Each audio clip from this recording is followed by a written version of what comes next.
Hey guys, tonight we start with dust, heat, and the quiet dignity of surviving another day in the Persian Empire. You're not royalty, you're not a general, you're just someone with 2 hands, sore feet, and a clay jar to fill before sunrise. You don't speak with the King of Kings, you speak with your neighbor's donkey, who is standing in front of the well again. Your roof leaks, your bread is dry, and your social status is so low, even the tax collector doesn't bother to look you in the eye. So, before you lie back and drift into this ancient life, take a moment to like the video and subscribe, but only if you genuinely enjoy slow, dusty history whispered to you at bedtime. And while you're at it, tell me in the comments, what time is it where you are? And where in the world are you listening from tonight? Now, dim the lights. Maybe let the room cool down. Let your shoulders settle. And let's begin with the scrape of sandals against the street, the smell of firewood and wet clay, and a quiet morning that belongs to no one famous, but is somehow still sacred. Just imagine for a moment. You're not a king, not a general, and certainly not a palace astrologer. You are simply yourself, but born into another time, in another place, the heart of the Persian Empire in the 6th century BCE.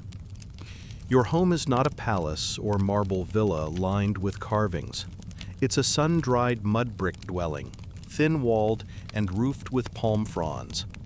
Inside, your bed is nothing more than a woven mat resting on hardened dirt. There are no pillows, no scented sheets, no humming ceiling fan. Just the quiet breeze of dawn and the soft braying of a donkey echoing somewhere beyond the alley. You wake before the first light touches your home, while the sky is still cold and pale blue. Your bare feet press against the cool earth floor as you rise slowly, body heavy from the day before. There's no running water, no basin waiting for you. You grab a half-empty clay jug and step out into the narrow alley, your path lined with high, crumbling walls. The street is quiet, not peaceful exactly, but holding its breath before the bustle begins. At the shared well, you wait your turn. Neighbors glance downward, speaking softly, not out of fear, just the rules of respect. In Persia, status was everything. Even the man who bakes your bread might be above you in the great silent ranking of society. Water gathered, you return. No time to linger. Breakfast is modest, a piece of yesterday's barley bread, dry and cracked.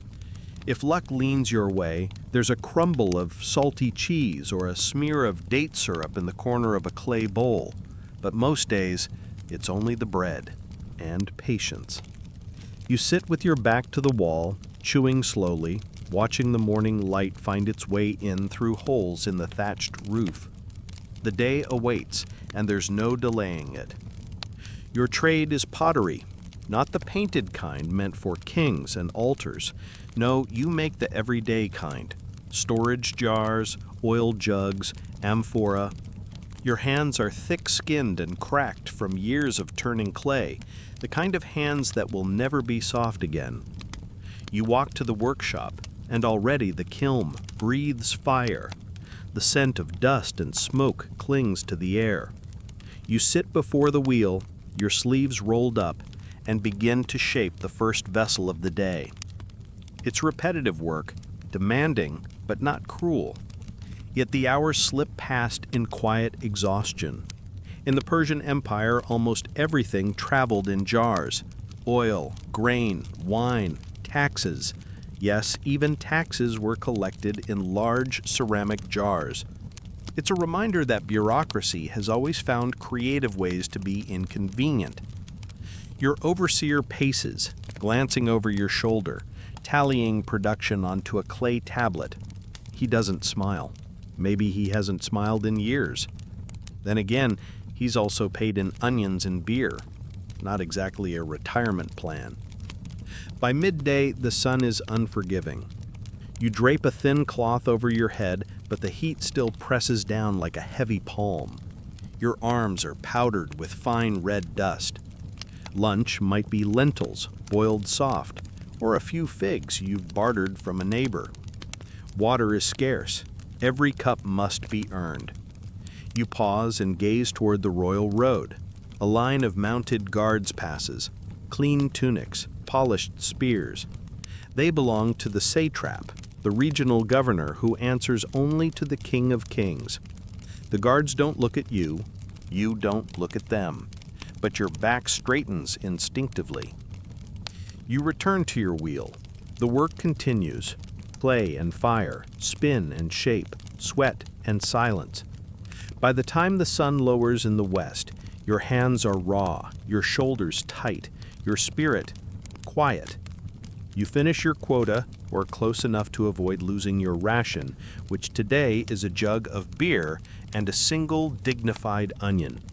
A payment plan that might raise eyebrows today, though to be fair, beer and onions don't sound entirely terrible on a hot day. You return home as the sky turns purple. The scent of burning wood drifts from nearby kitchens. Your children sit cross-legged on the floor, and your wife tends a flickering oil lamp. You eat your dinner, more bread, maybe a few legumes, and share quiet talk. The house darkens quickly. The stars above Susa shine with a sharpness that would startle modern eyes. You lie back on your mat and stare upward. Your body aches. Your mind softens. You wonder how many more jars you'll make in your life, how many more days will look exactly like this one, and whether your children will follow the same path, with the same tools, the same silent resolve. No poem will be written about you, no scroll will carry your name, but without you, the empire doesn't run. Without your jars, the grain spoils. Without your labor, the fire dims. Still, if someone from the modern world were dropped into this life, into your life, they likely wouldn't last long. Between the heat, the labor, the strict hierarchy, and the sheer repetition of it all, they'd probably start looking for an exit by day 3, assuming they didn't get a splinter under their fingernail and call it a medical emergency. But this was the truth of ancient Persia. While kings issued decrees and nobles debated in perfumed halls, the real weight of the empire rested on the shoulders of people like you, potters, water carriers, scribes, and field hands. No gold, no glory, just work and quiet pride. Now, as the dust settles in the narrow alleys of Susa, and the city folds itself gently into night, let us rise again quietly and walk further back, to the very beginning of the empire, where a young man once stood beneath the same stars, a shepherd's son, not yet a king, but with a vision so vast the world itself would have to make room for it. Let us meet Cyrus, the founder, the builder, the man who dared to turn footsteps into empire. Long before his name echoed across mountains and deserts, long before coins bore his legacy, or cities stood in his honor, Cyrus was just a boy among sheep. There were no trumpets announcing his birth, no scrolls predicting the empire he would build. There was only the wind in the Zagros Mountains and the quiet rhythms of herding, of walking beside animals who did not care for bloodlines or prophecy, only for water and shade. His family lived among the modest tribes of Anshan, a region nestled in what we now call southwestern Iran. They were not wealthy in gold or land, but in something much harder to define, an unshakable sense of place. His father was a local ruler, but not the kind with ivory scepters or chariots lined with lapis. He ruled by walking the hills and settling disputes over pasture lines, by remembering names, not erasing them. As a child, Cyrus was not groomed for greatness in the way a palace heir might be. He knew the land by its scent, how the wind changed before the rains, how hoofprints lingered in damp clay. He heard stories not from priests in marble halls, but from elders beside fires, wrapped in wool, their eyes soft with memory. He was taught early that leadership had more to do with listening than commanding, a lesson rare among kings, and rarer still among conquerors. And though myths would later swirl around his name, visions, dreams, divine intervention, the truth was quieter. He was a boy who watched closely, who noticed who had food and who did not, who saw how fear could pass from one man to the next, like smoke from a distant fire, and most importantly, who learned when to act and when to wait. As he grew, so did the world around him. The Median Empire, vast and sharp-edged, loomed to the north, its rulers strong and suspicious. Cyrus served them at first, a loyal vassal under King Astyages. But loyalty, he would learn, has limits. His people were taxed heavily, their sons conscripted, their future dictated from faraway halls. He watched, listened, and waited. And when the time came, when the winds shifted and the old alliances began to crack, he moved, not with fury, but with precision. He raised an army, not from mercenaries or bribes, but from farmers and tradesmen who saw in him something rare, a leader who remembered where he came from. The rebellion was swift, but not without risk. Astyages was no fool, and his armies were experienced. But Cyrus had more than numbers. He had loyalty. He had vision. And, as some sources say, he had the benefit of his enemy's arrogance. When the Median soldiers finally met him in battle, many refused to fight. Some even joined his cause. And in what seemed like a moment, though in truth it took many long nights and whispered plans, the Medes fell. Cyrus entered Ecbatana, their capital, not as a destroyer, but as something stranger, a liberator. He did not burn the city, he did not slaughter its people. Instead, he claimed it and its history as part of something new. That was always Cyrus's way. Where others conquered, he absorbed. Where others demanded submission, he offered structure.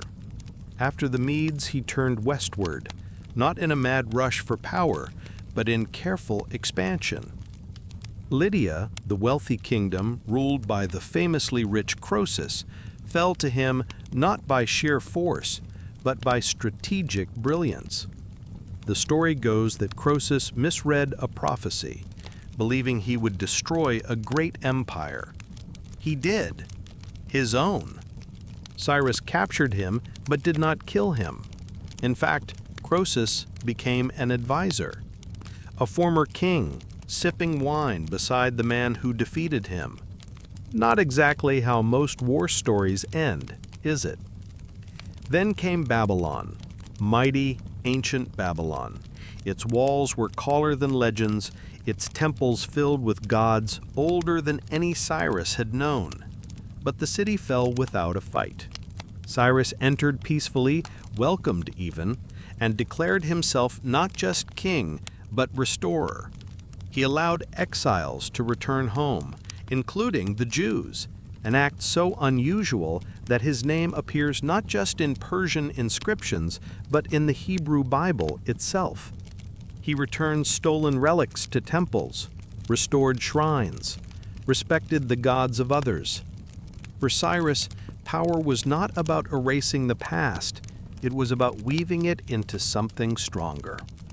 And perhaps that's why the empire endured, because Cyrus didn't just conquer, he organized. He didn't just take cities, he built systems. Roads were laid, satraps appointed, tribute regulated, and communication streamlined. But underneath it all was something older than roads or coins or titles, his understanding of people, their hopes, their fears, their stubborn desire to be heard. You could live under Cyrus and still pray to your God, wear your clothes, speak your language. That was radical, and it worked. He died sometime around 530 BCE, possibly in battle on the empire's eastern edge. The tomb he left behind in Pasargadae is simple, stone, square, modest. No golden statues, no chariots carved in triumph, just an inscription, lost to time, but remembered in spirit. O man, I am Cyrus, who founded the empire. Do not begrudge me this bit of earth that covers my body. It's a line that carries more weight than any royal decree. Even in death, he was humble. Even in stone, he remembered the earth beneath him. Today, the legacy of Cyrus remains not just in ruins or relics, but in the idea of what a ruler can be. Firm but fair, powerful but human. And though empires rise and fall, and Persia itself would change in the hands of future kings, it was Cyrus who planted the seed, who showed that greatness could come not from thunder, but from quiet intention. And in that sense, he was unlike most who came before or after. But while Cyrus built the bones of the empire, other stories whispered beneath the surface. Far from the royal roads and battlefields were mysteries still half buried in sand, languages etched into broken stone, and clues to ancient rituals that still puzzle even modern minds. So now, let us descend into the realm of ruins and riddles, where archaeologists dig and old gods wait. Let's wander into the unknown corners of Persia, into its secrets, its symbols, and the eternal quiet of its forgotten temples. Beneath the golden dust of modern Iran, far below the highways and satellite dishes and hum of present-day life, lie the bones of rituals once whispered in firelight. You see, ancient Persia did not shout its sacred truths.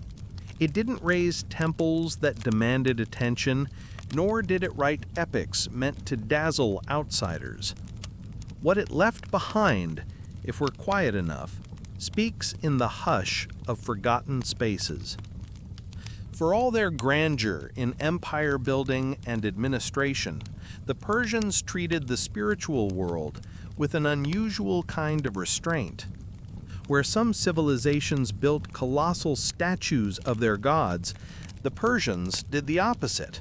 Their most sacred places were built around silence, around absence. The religion most closely associated with ancient Persia, Zoroastrianism, is sometimes called the world's oldest monotheistic faith. And while that's not wrong, it also doesn't quite do it justice. This wasn't a religion for ceremony in the streets.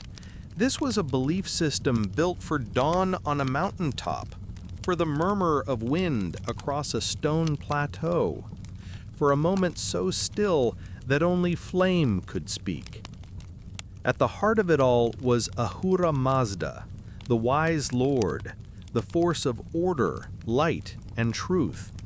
Not a jealous god, not a god of vengeance, but one who simply was, eternal, radiant, and opposed only by darkness, the chaos of Angra Mainyu.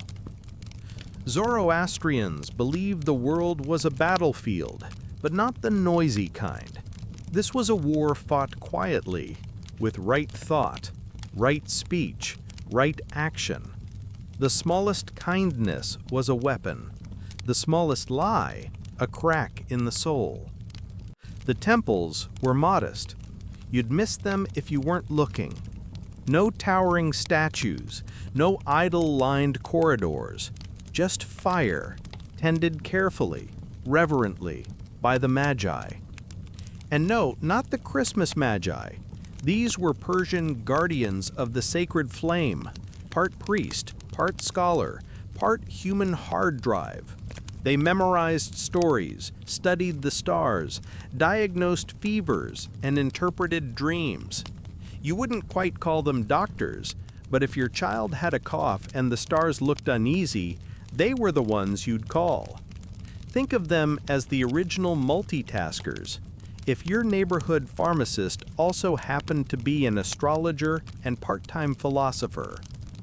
Even now, the ruins of these fire temples can still be found, often not in the cities, but far from them, on cliffs, in valleys, hidden behind ridges where wind carries whispers. Archaeologists have uncovered stone platforms at sites like Nakhche Rostam, where ceremonies may have once taken place.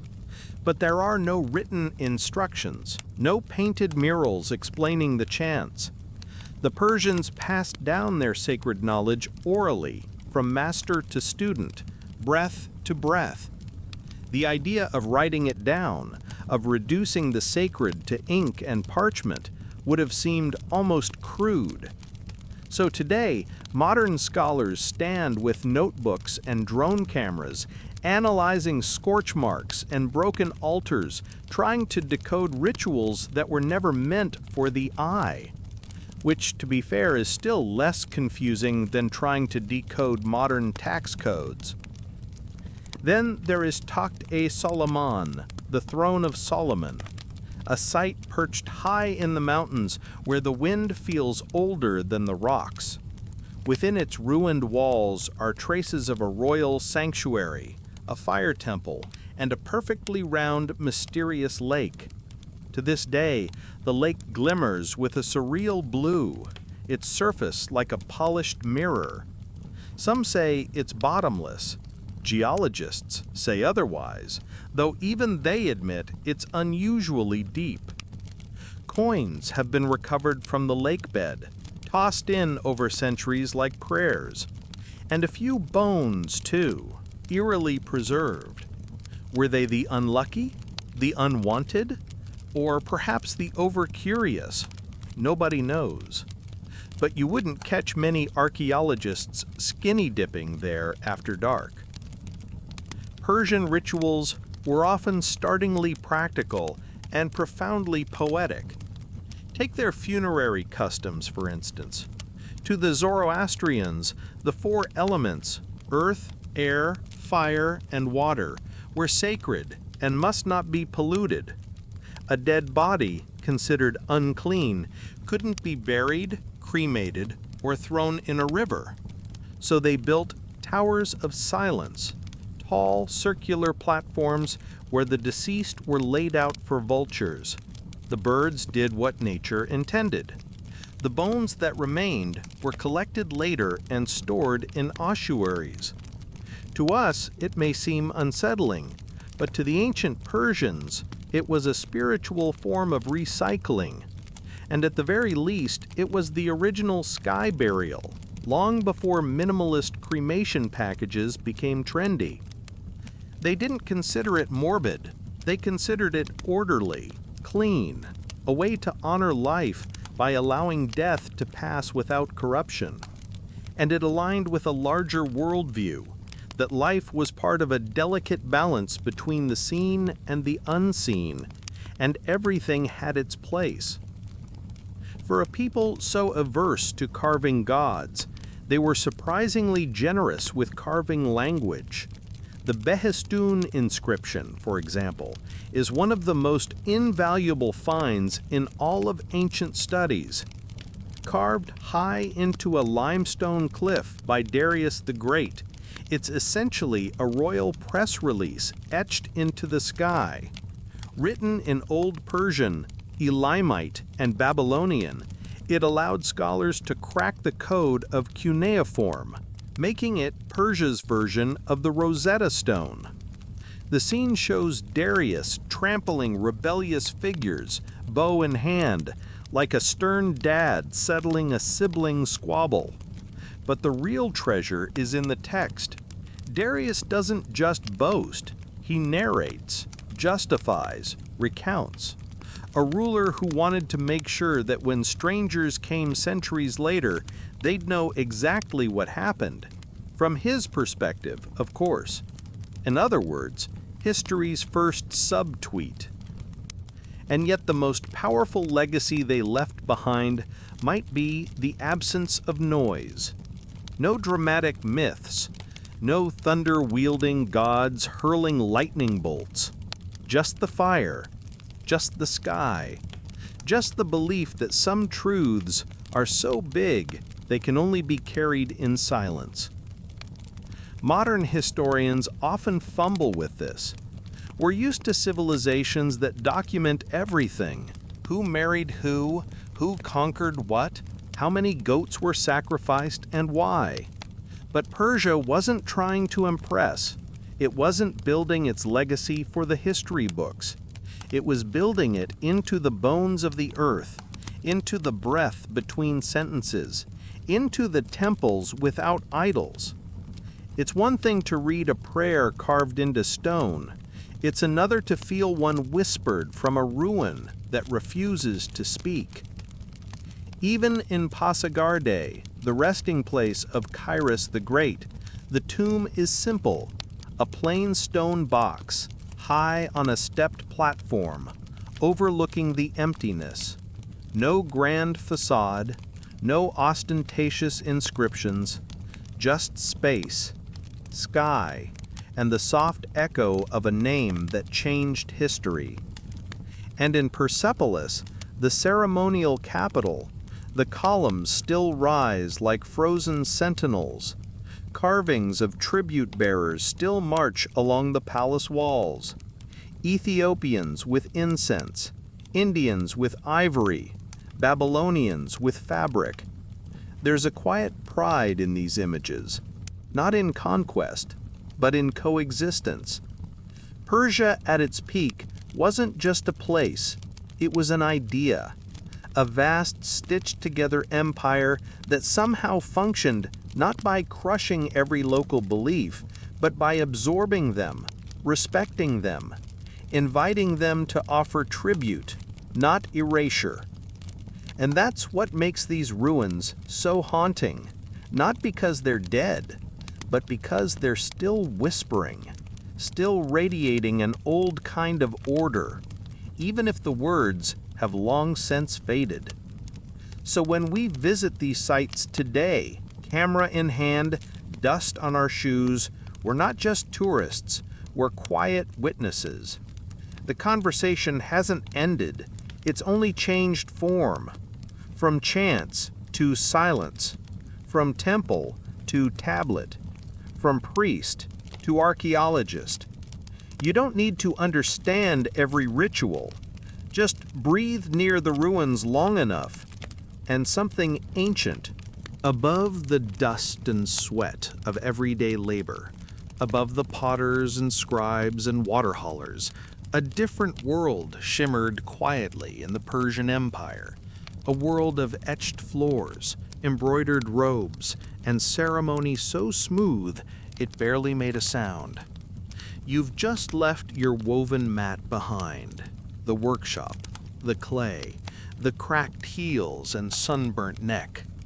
Now you're climbing marble steps, slipping past columns 30 feet high, watching as shadows stretch long across a stone terrace where no sandals scuff, only velveted boots glide. You've entered Persepolis, capital of ceremony, where every bowl of fruit has a ledger and every guest knows their rank. This was no accidental city. It rose under the direction of kings like Darius the Great, each platform and palace wing calculated not just for beauty, but for message. Power didn't have to yell here. It simply stood still. And everyone noticed. The reliefs carved into the palace walls were delicate, balanced, and endlessly symbolic. Delegations from across the empire were shown bringing gifts, not forced tribute, but respectful offerings. Cushions, gold coins, ivory tusks, textiles in fine weave. There are Ethiopians with incense, Lydians with ornate bowls, Indian envoys with tightly braided beards and carefully labeled gift baskets. It's like the world's oldest Amazon Prime commercial, only with more dignity and fewer cardboard boxes. But for the elites of Persia, life wasn't just about decoration. It was about discipline, cloaked in silk. Take the court rituals. They were elaborate without being theatrical. A noble didn't simply walk into the audience hall. He was summoned. His robe was pressed, his sandals polished, and his words, if any, were memorized in advance. Because before the King of Kings, missteps weren't just embarrassing, they were potentially career-ending, or head-ending, depending on the decade. The royal court functioned more like a machine than a social club. Scribes took meticulous records. How much grain came in from Egypt? How many camels arrived from Bactria? Which vineyards had a bad harvest? The accounting system was so advanced that clay tablets in Elamite script still confuse modern economists. Hundreds of these records were found in what's now called the Persepolis Fortification Archive, a kind of ancient HR office meets logistics hub. It logged rations, rewards, labor assignments. If you got a bonus goat that year, it was on file. If you stole someone else's goat, also on file, and probably followed by a disciplinary meeting. Women in the elite class, often assumed to be hidden away, show up more often in these tablets than we'd expect. Names like Irdabama appear, managing estates, doling out rations, and overseeing large sections of land and labor. She wasn't a queen, she was a businesswoman. One tablet records her distributing wine, another cloth. In some cases, she managed more than 400 workers, which means she may have been the original girl boss, only in a much heavier dress and with far better handwriting. And still, the elite Persian world was not loud. Persian nobility valued restraint. Their language was often ceremonial, understated. Their art avoided excess emotion. Even the majestic ruins of Persepolis are marked not by boastful statuary, but by careful geometry, symmetry, and order. There's no chaos here, only alignment. The kind of alignment that whispers instead of shouts. Meals in the elite class were not chaotic banquets, but measured affairs. There was music, yes, but subdued, often played on stringed instruments with delicate rhythms. There was wine, certainly, but served in moderation, with conversation wrapped in poetry and etiquette. Persian nobles prized storytelling, debate, the quoting of ancient proverbs, and above all else, they prized the appearance of calm. To appear flustered, to raise your voice, to spill your pomegranate juice, was to invite quiet disgrace. Even your laughter had to be balanced, artfully timed. You could laugh, of course, but if you snorted, well, best to retire to the gardens for a moment of quiet reflection. The gardens, by the way, were masterpieces of planning. The word paradise itself comes from the Persian paradesa, meaning a walled garden. These were more than places to stroll. They were living metaphors, symmetry, harmony, the echo of cosmic balance rendered in rose bushes and flowing water. Channels ran with spring-fed streams, Chrysoprase trees lined the walkways. Birds chirped and trained timber. It wasn't just landscaping, it was theology. And yet, here in splendor, the elite lived with constant awareness of structure. They knew their place, above the masses, yes, but still beneath the king and beneath the law. The Persian system didn't allow the nobility to act entirely unchecked. The king held satraps, regional governors, to strict standards. Mismanagement could mean public disgrace. Executions were rare, but exile or quiet removal was always a possibility. In a world so ordered, even the powerful walked carefully, very carefully. At the very top, of course, was the King of Kings. His life was so regimented, it bordered on theatrical minimalism. His robe had to fall a certain way. His beard, often curled and decorated, had to match the dignity of the crown. His throne was placed with mathematical precision. And when he moved, the entire palace breathed with him. The king didn't eat casually. He dined as part of statecraft. He didn't sleep casually. His chamber was secured and sanctified. His dreams possibly recorded. The business of ruling was constant, sacred, and very, very well documented. And yet, for all its elegance, for all the rose-scented stillness, this world was fragile. When Alexander the Great arrived and Persepolis was burned, perhaps as vengeance, perhaps as impulse, it marked the end of the quiet empire. The stones still stand, but the music fell silent. The ledgers were closed.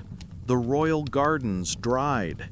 The delicate machinery of noble life disappeared not with a scream, but with a flicker. Today, we walk those ruins with wide eyes. Tourists, scholars, dreamers.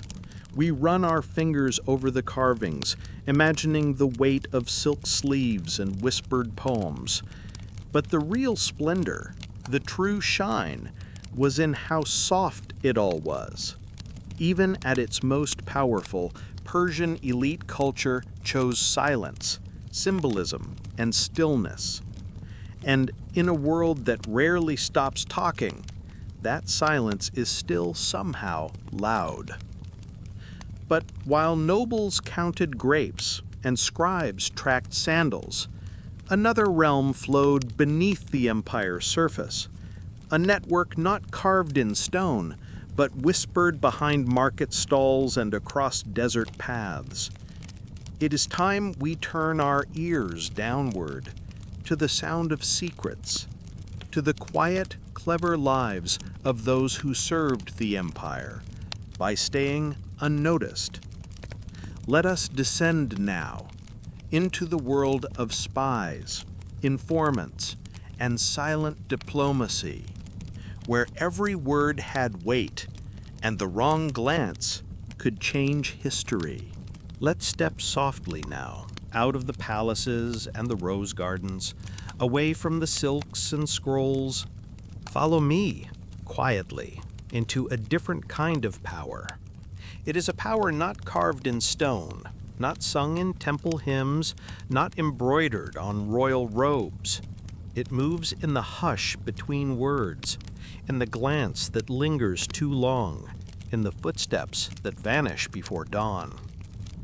In the great machinery of the Persian Empire, this was the realm of whispers, the world of watchers, of secrets that slipped between provinces faster than an arrow, and often far more dangerous. The Persians, for all their grandeur and grace, were never naive about control. They ruled over a land so vast it stretched from the Indus River to the Aegean Sea, a patchwork of cultures, languages, faiths, and ambitions. And yet, it held, not by brute force alone, nor by architecture or tax collection. It held in part because of information, because the empire knew what it didn't always say. While kings greeted envoys in columned halls, a quiet network pulsed beneath their feet, a web spun by couriers, scribes, servants, and agents whose names never made it into history books. But their work? It's what made the whole thing tick. Take the Royal Road, that legendary stretch of highway that tied the empire together like a great silk thread. Most saw it as a marvel of engineering and trade, but it was also the backbone of the Persian intelligence system. At intervals along the road stood way stations, rest points where swift riders changed horses and carried sealed messages at a pace unheard of for the time. A single courier could cross the entire empire in under 10 days. Try mailing a clay tablet that fast today. These riders were part of the Paradisish, the royal dispatch service, and their duty was more sacred than swift. Their scrolls carried news of rebellions, reports on satraps, notes on grain shortages, or perhaps just a gentle reminder to stop adding too many donkeys to the royal expense list. But speed was only part of it. Embedded within Persian society were the famed king's eyes and ears. Not a poetic title, a very literal one. These were the empire's informants. Their job was not to command or even to punish. It was simply to observe and to report. They attended court proceedings, monitored local governors, mingled at festivals, and lingered at marketplaces. Some were officials, some were disguised as merchants or even workers. And unlike your cousin who always forgets to mute himself on Zoom, these people were trained to listen, carefully, without a trace. Their observations were relayed back to the central court, often through encrypted messages or sealed dispatches. If a satrap grew too lenient, if a noble grew too ambitious, if a popular priest began gathering too many followers, the king knew, not by rumor, but by method. And when necessary, justice arrived quietly. There was no need for a public trial, just a summons, a replacement, and a sudden emptiness at the governor's residence. The Persians understood that power, when seen too clearly, loses its edge. So they kept their espionage subtle, embedded not just in politics, but in diplomacy as well. Persian envoys were not only bearers of treaties, they were listeners, interpreters, gatherers of mood and tension. Their missions were carefully rehearsed. They understood nuance.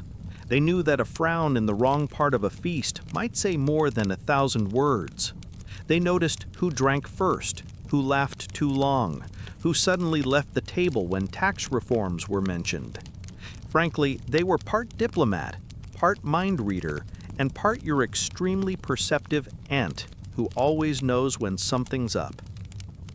Outside Persia's borders, spies moved in both directions. Greek agents tried to infiltrate the empire, posing as traders, scribes, or curious philosophers. Some were caught, some vanished, some stayed, quietly fed false information, and unknowingly served the very kingdom they hoped to undermine. In such a system, loyalty was a slippery thing. But Persia was of looking for dramatic betrayals. It preferred consistency. It valued the long game, because a whisper, repeated just enough times, could change the course of a campaign. There is no surviving spy manual from the Persian Empire. No tablet that reads 10 ways to blend into a bazaar without getting stabbed. But the architecture of silence remains. Records found at Persepolis show administrative oversight so meticulous it almost borders on obsession.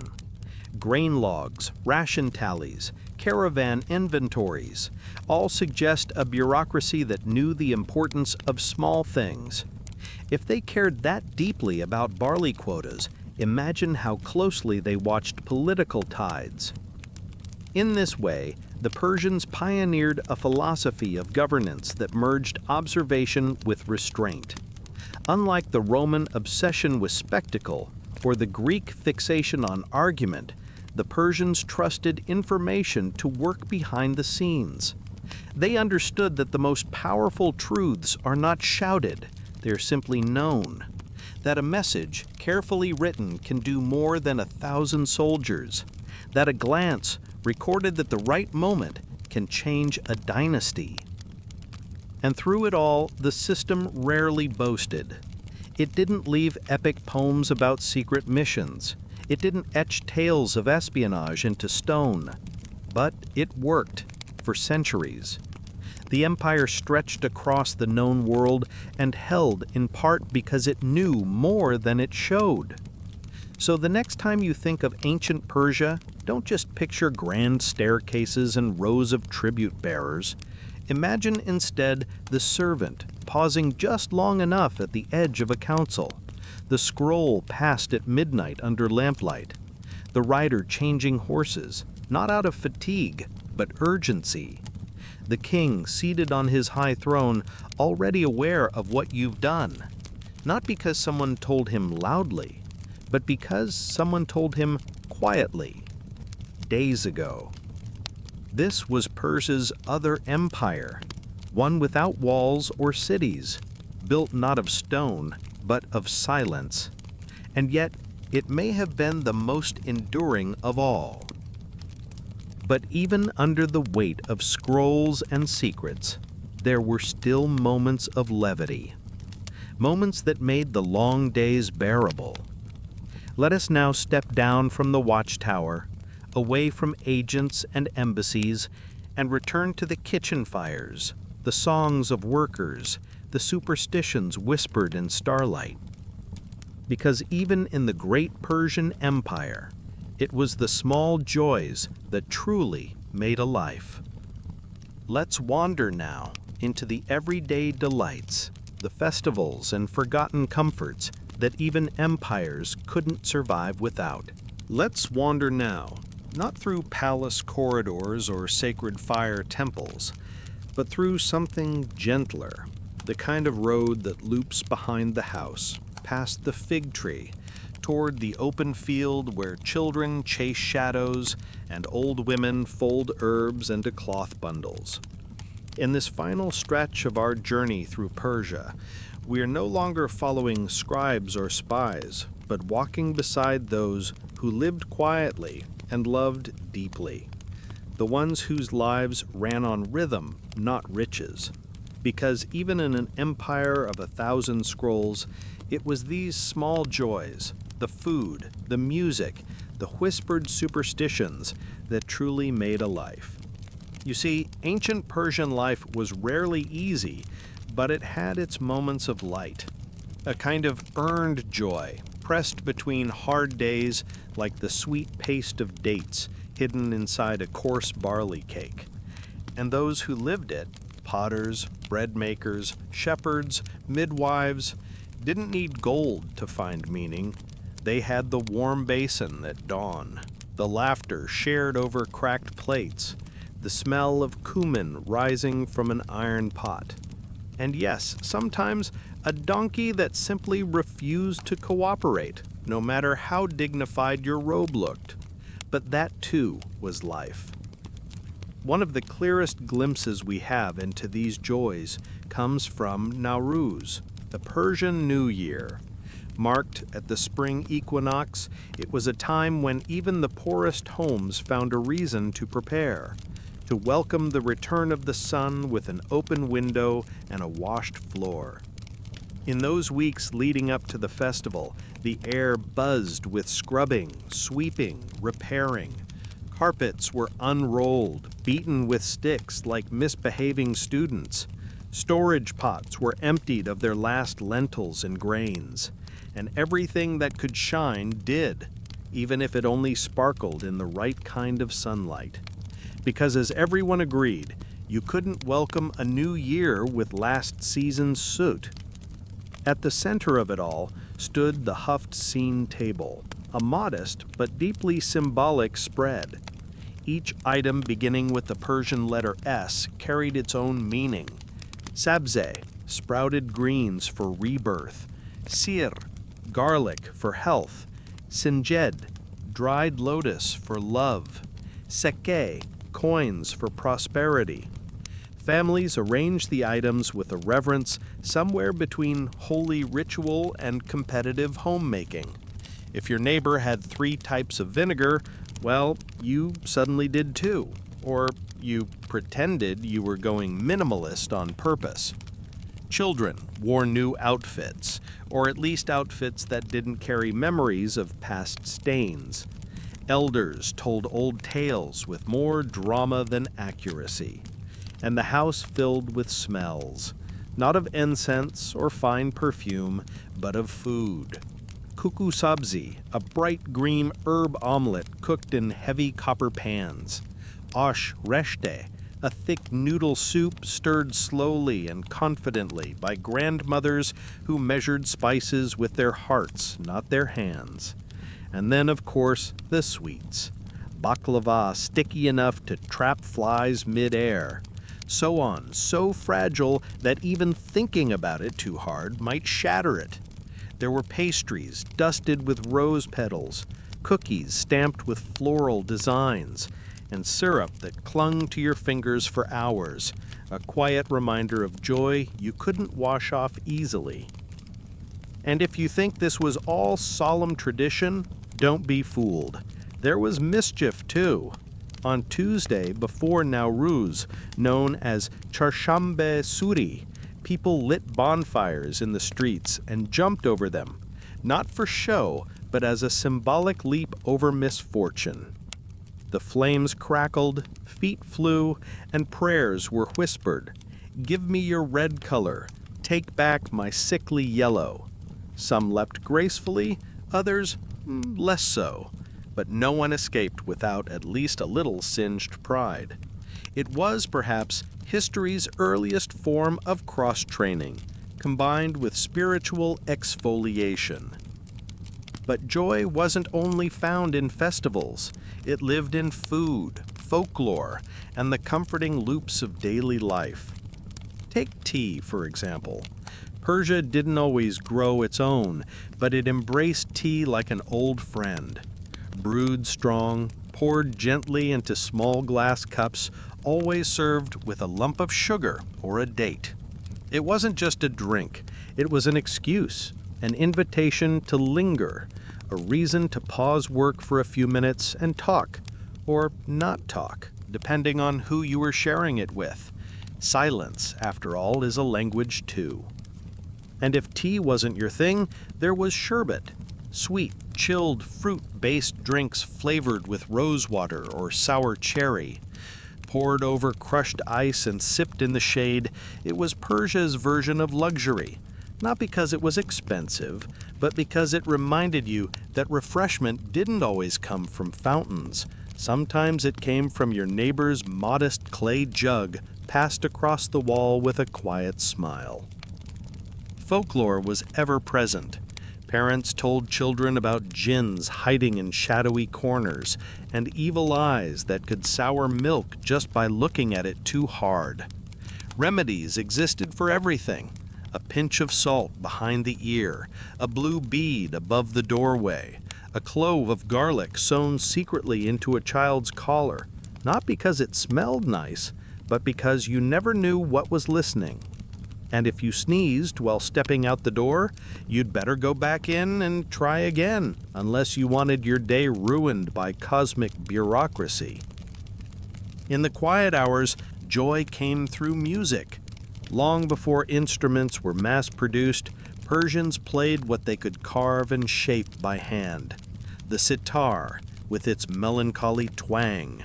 The doth, a frame drum that seemed to carry the heartbeat of the hills. And the ney, whose soft cry could melt even the grumpiest grandfather.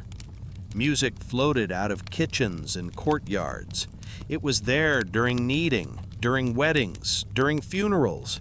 Even a shepherd alone with his flock often carried a pipe, not for communication, but because tunes made the miles softer. And if there was no music, then there was storytelling. Nights beneath a corsie, a low quilt-draped table heated by hot coals, were some of the warmest memories in any Persian home. Entire families tucked their legs beneath the blankets, passing around dried fruits, nuts, and warm breads. And as the fire glowed, stories flowed. Grandfathers might spin tales of ancient heroes like Rustam, who once defeated dragons and demons before breakfast. Grandmothers, with their quieter voices, shared tales about dreams and omens, and that one rooster who never crowed but somehow predicted rain. The children listened with wide eyes. The adults listened while pretending not to. And somewhere in that space, between fact and fable, between nut and raisin, the soul rested. No performance, no perfection, just the warmth of voice, quilt, and fire. In ancient Persia, you might not have had much, but if you had a bit of flatbread, a handful of grapes, and someone to share them with under a fig tree, you were doing just fine. You didn't need to understand the stars to appreciate a breeze. You didn't need to read scripture to know when a moment was sacred. Sometimes the sacred was just your child falling asleep on your lap while the dog snored beside the fire. Or your neighbor humming the same off-key lullaby every single night and you not minding anymore. Because at its core, joy in Persia wasn't loud, it wasn't extravagant, it didn't shout, "Look at me!" It simply was. Like the smell of freshly baked bread drifting through an alley, like the rhythm of clay against a wheel, like the quiet peace of a task done well, even if no one would ever praise you for it.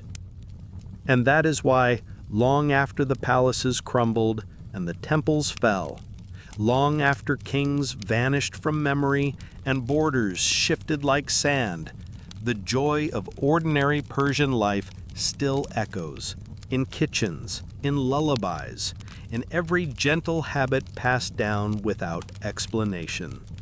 It's the quiet heartbeat beneath the empire's roar. And so, here we are, at the end of a long, quiet journey through the dust and rhythm of ancient Persia.